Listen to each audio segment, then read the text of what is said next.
Hello and welcome to Donington Park. We are here for the very first track action for the Sport Cup, ran by Henry McCartney. You may know that name from the Moto4 British Cup.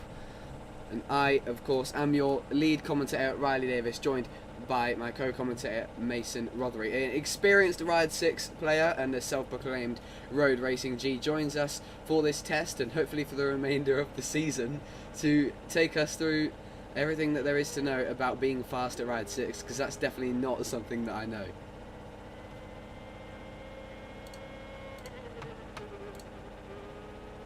I suppose you still got a top three, but you were last every single race with some shocking times.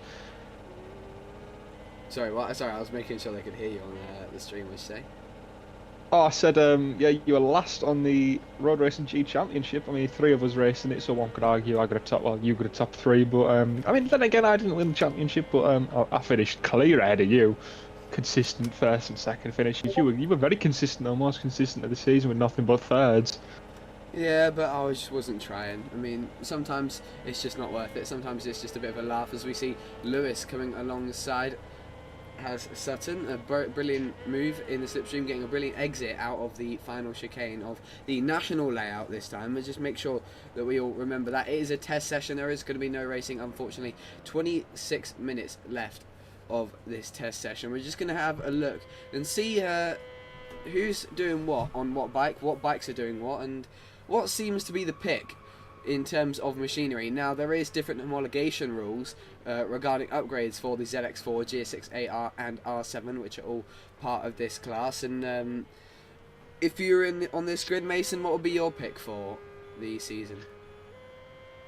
Well, I'm not really a big sport bike rider, but my pick for the season would have to be the Yamaha R7. It's just it's a nice simple bike to ride. I mean, yeah, you're flicking about a controller. I'm not riding the bike actually, but it feels really nice to control under high power. It's not high power output, but full throttle out of the corner. It's really easy to get a grip of, really light, and it's just overall a nice bike to ride. Yeah, I'd probably have to agree with that. Of course, it is quite literally the starter bike that you get in Ride 6 as long as you select it over the other options. And I haven't Yeah, it is really cheap ridden enough. the GSX-8R that much, but the ZX4 I've done quite a few laps on, and that seems to be a bit more heavy, but it has you'd probably say a bit better acceleration. Well, the GSX-8R, I've done quite a few laps on it testing for a league that, well, for multi-bike, but we're not sure if that is going to run yet. I know we're still in the fairly planning stages, but yeah, I've done quite a bit of test on that bike with a few lads like Dugsworth, Jack Hammer, and Alfie himself. But it's a great bike. It's got that edge on the R7, but with the rules and technical regulations and what upgrades are allowed on the bikes, it's more evened out once you get all the upgrades sorted, which hopefully it is all evened out immediately, because it's not easy to get a bike evened out. You've got to do all sorts of changes to the upgrades on every bike, do a test run, and if it's too quick, you've got to figure out what you can take away off the bike to make it just a little bit closer to the ones that it's overpowering. Yeah, exactly that. And of course, tomorrow, make sure you tune in for round one back here at Donington Park for the Sport Bike Cup. And of course, this is just a test, so we're not going to get a realistic depiction of really what is the top bike or top rider in this class, to be honest. And it will all come down to the racing tomorrow, so make sure you're there for that one. Once again at 7 PM, as you can see there on the right, reminding you as Finley Cottenham has a huge off his pink and yellow Suzuki going rolling through the gravel in the national chicane. As you can see, Willie Sham now coming through Craner curves into the old hairpin, catching a bit of grass there. That was a bit sketchy, a bit of an interesting Oh helmet my design there. God. What's Look at up? the back of his leathers and the front of his leathers with the very interesting sticker praising ISM photography. Oh, very Yeah, interesting. we'll maybe have to avoid this man. Of I course. also think we have a number clash Oh, do we? between Finley Cottenham and George Wood.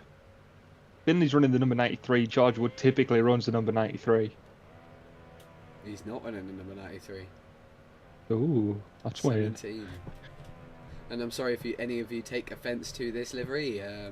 it's not towards any viewers. George said himself that this livery is dedicated to me. So cheers for that one, George. As he completely wiped someone out there. I'm not actually Yeah, it's a smelly Oasis one as well. Yeah, I think I think it was Finley that he just sent to the shadow realm there in the last corner. As we're seeing Ross on the R7, a nice black and white R7. Of course, in the Multi-Moto Championship, if you're watching that on this channel, or if you haven't, then you can rewatch all of those races, which Mason, you raced in for a good chunk of them. You can rewatch that entire championship through the playlist section on my YouTube channel, the Multi-Moto Ride 6 Championship, the first season, and hopefully not the last, as we see Ross now coming to the line on his R7. That's going to be a 1:14.4, not an improvement for him, just a good chunk off of his personal best of a 1:11.7. But at the moment, the big owner, the guy who's running the league, 1:10.8 from Henry Mack, a lovely looking set there on the ZX4 and on the Dainese suit, and he's someone we know will be an absolute weapon here at Donington Park. That's 3 really consistent laps doing what, an 1:11.1 as he goes down there, a 1:10.8 and a 1:10.8 again. So really good consistency being shown there from Henry, and it doesn't look like anyone's able to keep up with him, as he did a 1:10.6 there on that lap before he crashed at Redgate. And Finley has got some work to do if he wants to get anywhere close to Henry Mack. But it's all of what this test is about, as we now have 21 minutes left on the clock. It's just fine-tuning your bike and getting used to it, and I suppose since we're racing here tomorrow, just maybe tweaking a bit of setup to plan out tomorrow's round for qualifying and race. But here's something: do you work on getting used to the bike in general and finding a base, or do you work completely on round one?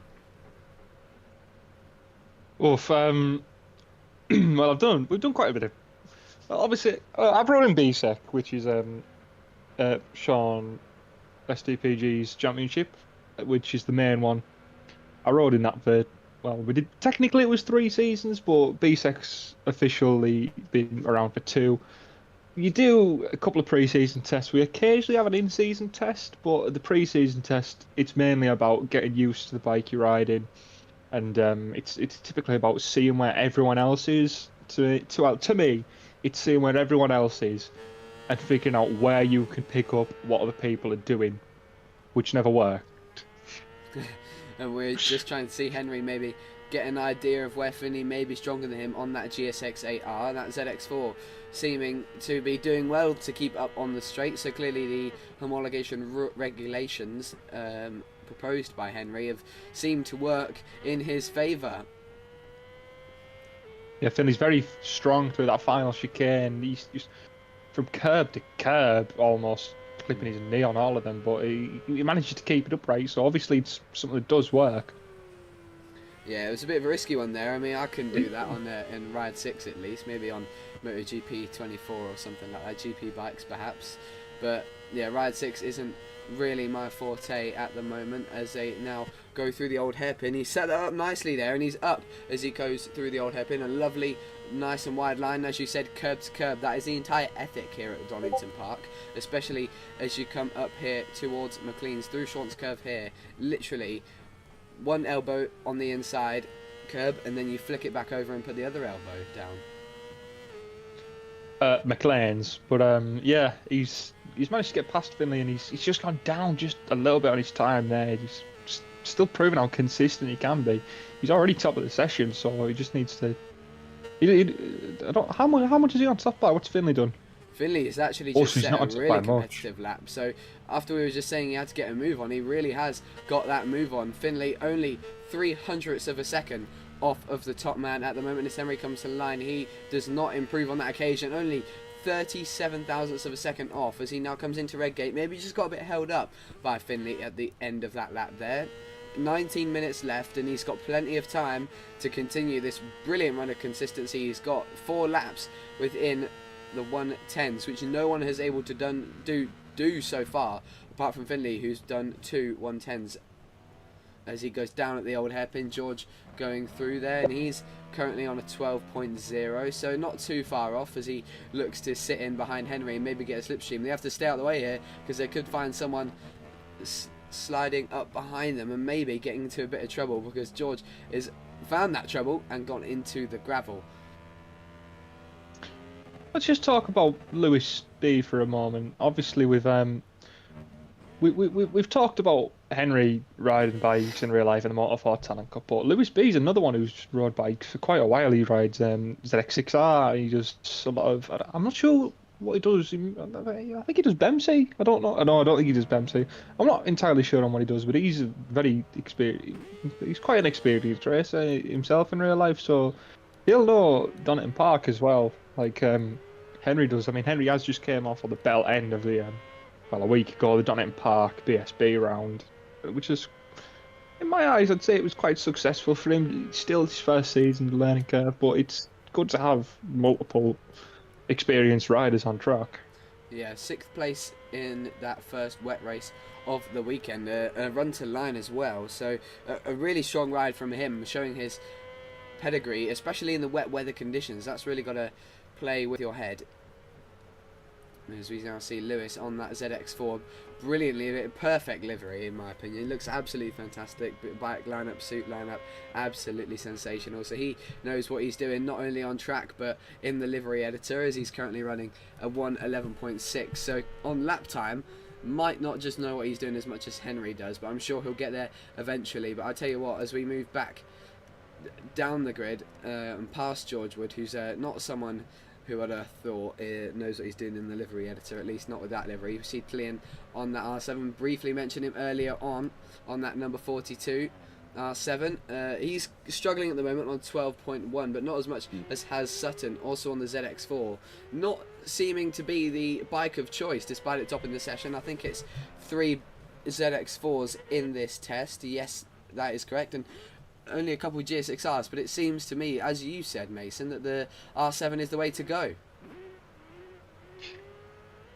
Yeah, it's sorry, it's a nice, smooth bike, like I said, but not. There's a lot of stuttering here, tripping over my own words. I expected it to be a lot more ZX4Rs. Yeah, me too. Given the fact that there was a round of multi-motor Ride 6, which most of these guys raced in, you would have thought they'd go the ZX4 just to have that setup ready so they can focus completely on the round and they're not having to get used to the bike. They've got something that they're comfortable with and fast with, and it's clearly competitive enough, because we're seeing it at the top of the session here. And then obviously, as we're watching here, Irvin on the second ZX4RR in 4th as he now goes down at McLean's. A bit of a fast one as he was pushing on for a lap there, currently on a 1:11.5, so he's got a big way to go if he wants to find himself on the front row alongside Willie Sham, who's currently flying the flag for Suzuki.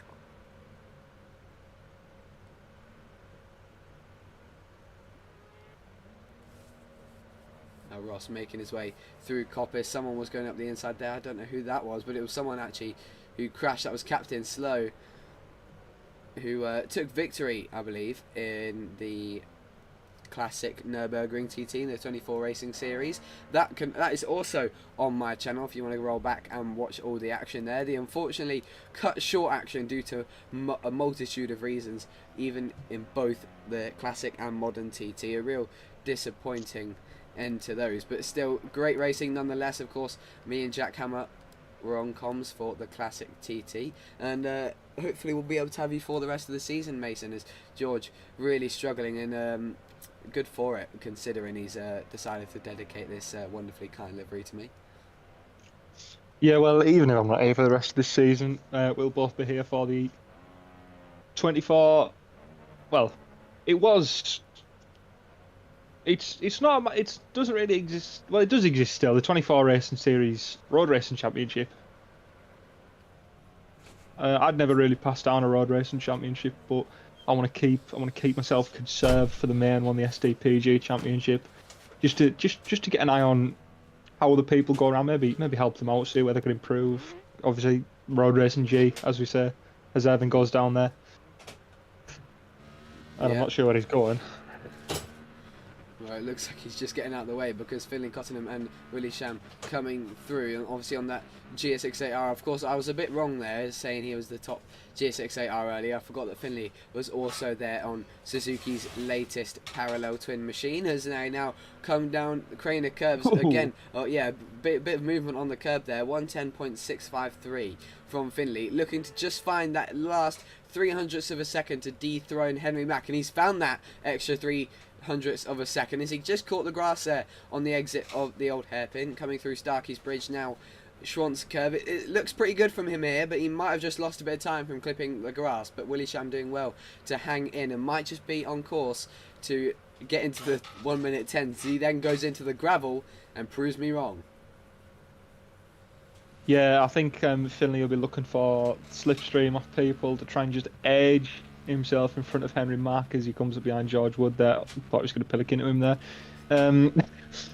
Yeah, it does look like it might be. I expected after my late commentary entry, Henry Mack's going to dominate this. He always does. But no, it's looking to go the way of the battle towards. How far is Willie Sham behind Finley? Oh, caught on him. He is a good could chunk be of 4/10 of a second. And no, currently not a three-way tie at the top of the leaderboards. Yeah, Willie Sham on that second G68R. 4/10 off of Finley Cottenham in second, and he is up by a 10th now as he comes through the old hairpin. No grass clipping this time. That Suzuki G68R not looking to be a lawnmower as much as it sounds like one this time. It's got the same engine sound as the R7 pretty much. Call them both lawnmowers. Yeah, you had me. Yeah, but no, it's This is just a random one, but I'll tell you what I find funny about these sport bikes go around and all the road bikes in the racing series. The kickstand still on the side. I always find that quite a little funny to laugh. He's got a bit of traffic here. I think he lifted off there to avoid it. Can he just get in the slipstream of unknown rider? Tom Kelly, sorry. Not Tom. Wait, Tom. No, that's it. Yeah, you're right. Yeah, his name is Tom Kelly. Yeah. He doesn't improve. No, he doesn't.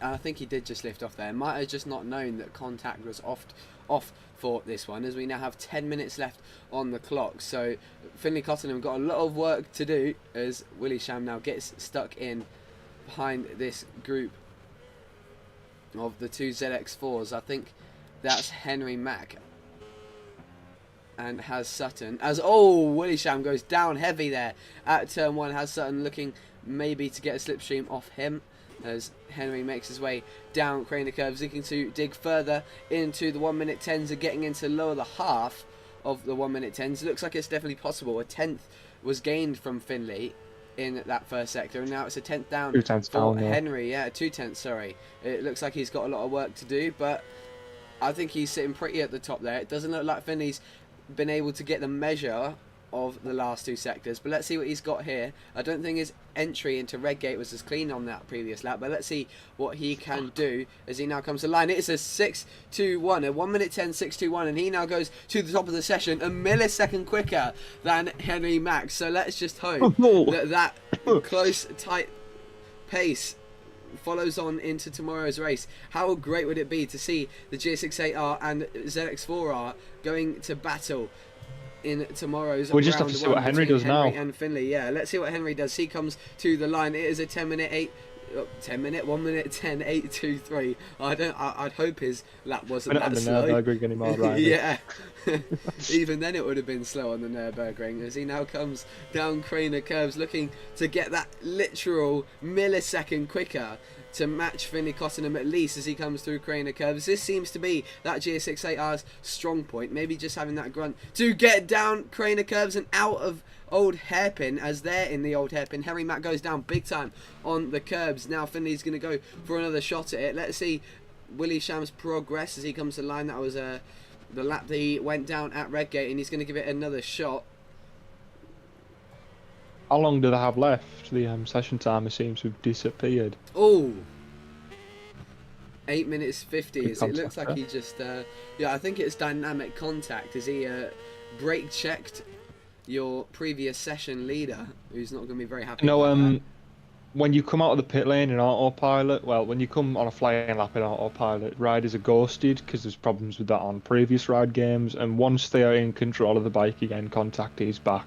So it is full contact, but it's when the AI pilot is bringing you onto a flying lap that contact is off as Finn Cottenham goes down Okay. at the credit curve. Someone else has gone down there. Yeah, Irvin. we're struggling to keep I'm just the backed out. timer on screen as Willie Sham now has only got a few more attempts as Finlay Cottenham's AI goes grass tracking or gravel tracking even, and What a move. yeah, illegal overtake in this test from the current timings leader as Henry's stuck behind Tom Kelly, I think that is.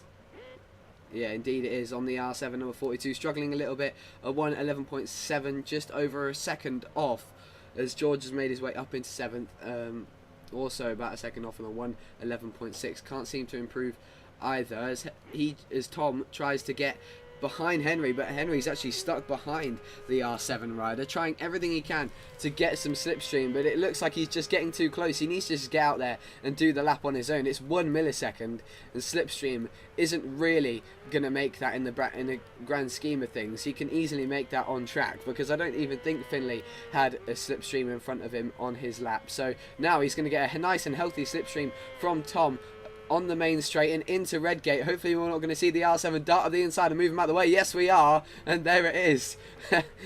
He decided to throw my words out the window. A brilliantly aggressive move for a testing session. Would have done better just to sit in behind Henry Mack.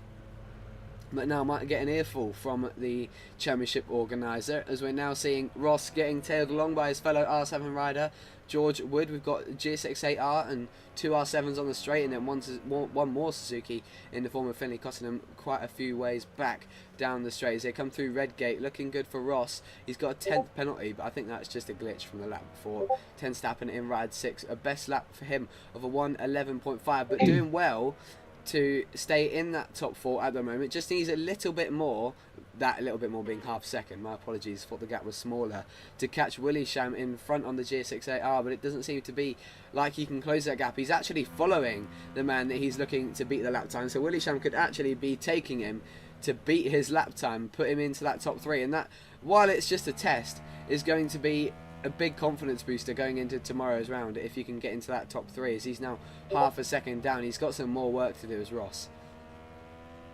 I'm sorry to bring the mood down here, but obviously we're all in the bike racing community, whether it's roads, track, hill climbs. Unfortunately, there's been a statement from the Southern 100s. The pre-TT has been on this weekend, and unfortunately Alan Oversby has lost his life in a 400 incident after taking 2 wins today. Oh, that's a real shame. He was... So, deepest sympathies to his family. Yeah, of course.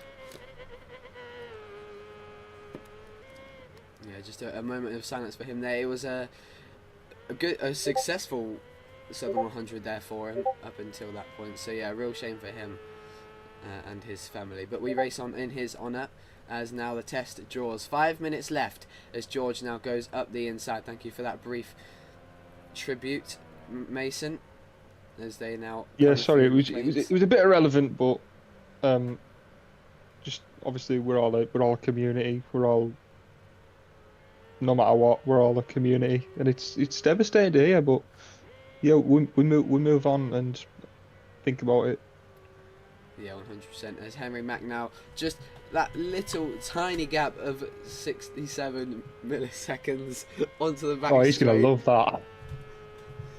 And now heading into their chicane, he's looking for that tiny extra time of 68 milliseconds in order to dethrone Finlay Cottenham at the end of this session. 4 minutes left. It's crunch time if he wants to top this one, as he comes to line with a 1:10.7, just off his PB, and now he's got some real work to do, and he's going to hope that there's no traffic. He goes down at Redgate, and he's got to try it all again. Finlay Cottenham just doing some consistent laps as he then goes into the grass to try and get a race feel on that GSX-8R, as there's Lewis B following Willie Sham, who's sat comfortably 3rd in this session and now is comfortably in the gravel at Redgate like most others in this session. Oh, lots of people crashing at the death of this test, just trying to ask a little bit more of their sport bikes and extract that little bit of extra time. But at a track like Donington National, it really is milliseconds. Yeah, it's a very short circuit. Obviously for these bikes, it's a nice track to go around on these bikes because of it's still got very technical parts, but it is a very short one. But like I'm repeating myself here, it is very good for these little bikes to go around.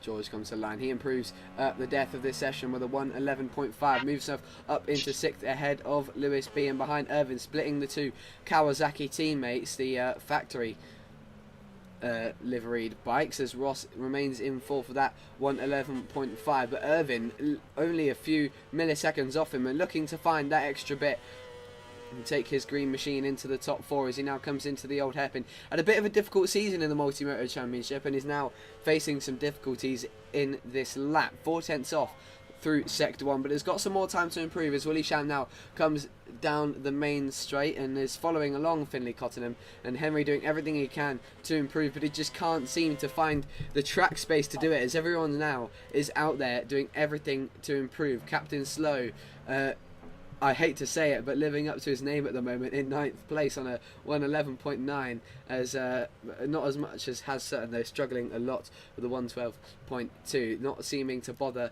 doing any more laps in this session. 2 minutes left, then you feel like they've got maybe one more opportunity, as we saw George sideways out of the final corner as he now comes to the line.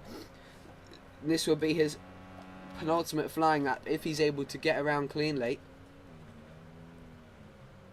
through Red Gate. Yeah, nicely done. Armag, I just want to give a big shout out to Armag because he's very quick on any bike he rides. He's always been up there in the any championship he's done. He's a very quiet rider as well. He just goes on his own. Oof. Dearie me, that went wrong. And yeah, I'd have to agree that it's quite similar to Ducksworth. If you know him from the Multi-Moto Ride 6 Championship, you would have seen he's Champion. really, exactly, the champion. And that's the thing, he's just really good at getting on any bike and being semi-competitive, whether it was Moto 2 in the Indonesian Championship, GP bikes even in the GPB Tournaments Road Racing Championship, Supersport or Superbike for that matter. He's just able to get on it and make it work. And whoa, I tell you what, that didn't go well, did it, for Ross? That was a massive high side as he caught the curb at the old hairpin, and he's only going to get across the line now for one more opportunity if Ride 6 is going to be nice enough to give him one more go at this, and I think he might just be able to do it, but it seems like everyone is running out of tyre now to improve. So I'd probably say that top 3 is done and dusted, and in fact Willie Sham's done a really good job to improve it to a 1:10.7, so that is less than a tenth of a second. That's just over a tenth of a second, sorry, that splits the top 3. So really good to see going into round 1 tomorrow, of course, streaming at 7 PM. Me and Mason taking you through that first round of the season, and it will be formally on every Monday night until the end of the season, back here at Donington Park National for tomorrow, where we'll see these 3 going at it. It seems to me like the GSX-8R is the choice, and your wonderful R7 is only up in 6th via George Wood Racing. So that is the end of the session, and it looks like everyone's stopping up now. Finlay Cottenham's improving, but it looks like he's decided to call it a day there. Oh, Finlay, he's down. Yeah, Finlay topping the session with a 1. No one leave the lobby. 0.6. Lobby, I repeat. No. Finlay giving some information there.